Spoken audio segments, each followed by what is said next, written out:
Allora, la lingua corsa è una lingua moderna, è una lingua di gore. Quando è che voi avete imparato a fare la corsa? Allora, la lingua corsa l'abbiamo imparata a tempo francese. È stato qualcosa di naturale perché tutti parlavano corso, mamma, babbo e mamma. E così, però non c'è mica stata veramente differenza tra imparare il francese e imparare il corso e venuto allo stesso momento. Quando la dublate a lingua corsa? Allora, provo di parlare il più spesso possibile. In quanto di età dipende di luoghi dove sono. Voglio dire, quando sono in città, provo sempre di parlare, di dire una parola, anche poco, come di vedere se la gente risponde, provo a rispondere in corso.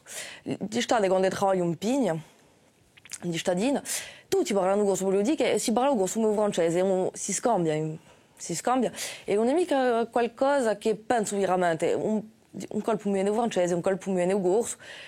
E poi quando noi siamo brisati, quando noi abbiamo detto qualcosa di importante, bene più spesso corso. Chi rappresenta per voi la lingua corsa?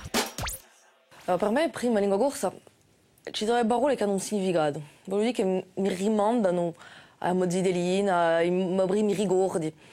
E tutte le cose che non posso mica dimenticare sono legate alla lingua corsa. Dopo è una lingua di gore perché, come ho detto, tutti questi ricordi.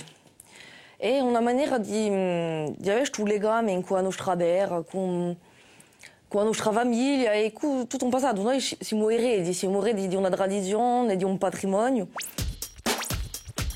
Come dite la bene di la lingua corsa? Allora, ho sempre cercato di essere positiva e penso che ci sono assai giovani di mia età, di maggior ragione, che si sono discidati. Si sono discidati, hanno capito qualcosa e che la trasmissione non si può mica fare quando la gente ha paura che qualcosa si perdesse.